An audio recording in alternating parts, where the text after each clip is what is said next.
Assalamualaikum warahmatullahi wabarakatuh. Perkenalkan, nama saya Nur Aziza Adriani dari kelas 2B2 dengan NIM 2210302109. Di sini saya akan menjelaskan tentang konsep bisnis yang akan saya buat. Yang pertama yaitu saya akan membuat resto dan kafe. Di sini langkah-langkah yang pertama adalah identifikasi tipe-tipe ide dan konsepsi peluang berdasarkan konteks bisnis.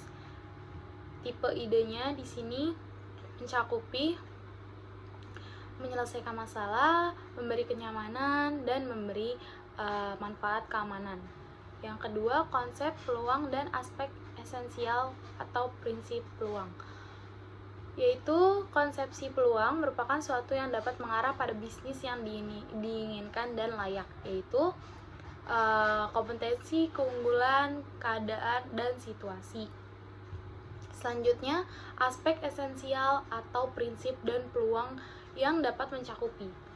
Di sini kita bisa tepat waktu dan tahan lama. Tahan lama maksudnya adalah makanan yang kita buat, makanan yang kita sajikan, yaitu gimana caranya agar bertahan lama, disukai sama orang-orang, tidak membuat konsumen merasa bosan, seperti itu.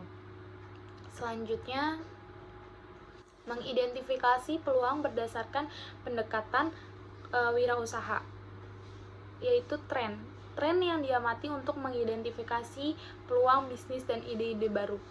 Di sini tren lingkungan yang strategis, yaitu kekuatan ekonomi, yaitu tingkat ekonomi, level pendapatan, pola pengeluaran konsumen, dan kekuatan sosial, kecenderungan sosial budaya, perubahan demografi, apa yang dipikirkan orang, dan kemajuan teknologi baru, tuntutan teknologi baru, pengguna baru teknologi lama.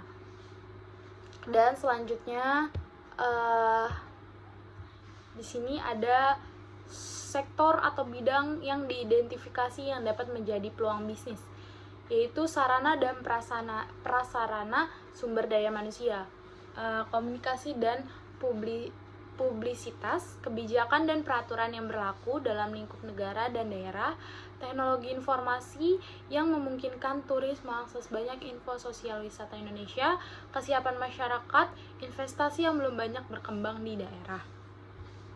Selanjutnya ada kesenjangan suatu produk atau jasa, yaitu identifikasi sesuai dengan konteks pasar, yaitu kesenjangan pasokan, kesenjangan kualitas. Yang selanjutnya, mengidentifikasi karakteristik personil wirausaha, yaitu pengalaman industri sebelumnya, karena pengalaman industri dapat memberi sebuah keuntungan, yaitu produktivitas, pengalaman mengatasi masalah, memiliki jejaring yang lebih luas. Selanjutnya yaitu faktor kognitif, yaitu identifikasi berdasarkan kualifikasi personil. Faktor kognitif dapat memberi keuntungan, yaitu sensitif terhadap peluang, kewaspadaan terhadap suatu masalah. Selanjutnya, jejaring sosial diidentifikasi berdasarkan pengalaman dalam jejaring sosial. Jaringan sosial dapat memberi keuntungan, yaitu hubungan yang sangat kuat, seperti itu. Selanjutnya, langkah-langkah kreativitas. Langkah untuk membangun ide kreativitas yaitu harus ada persiapan. Lalu selanjutnya, kita harus memiliki wawasan yang luas untuk membangun sebuah peluang bisnis. Selanjutnya, evaluasi. Kita harus mengevaluasi bagaimana kedepannya untuk kita mengadakan sebuah bisnis seperti ini gitu. Selanjutnya, membangun ide-ide bisnis. Praktek brainstorming dikembangkan sesuai dengan aturan sesi. Praktek brainstorming itu menghasilkan beberapa gagasan tentang topik tertentu. Pendekatannya berkisar dari seseorang yang duduk dengan catatan dan menuliskan ide bisnis.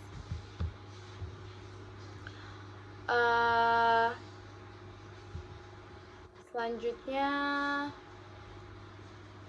kaidah-kaidah, yaitu kita membantu menghasilkan ide-ide, tindak lanjut, dan dipimpin moderator terlatih. Selanjutnya library dan internet research, yaitu sosial media, networking, dan lain sebagainya. Ide-ide bisnis produk atau jasa. Saya memilih mengembangkan ide produk makanan dan minuman ini tidak hanya dengan makanan berat,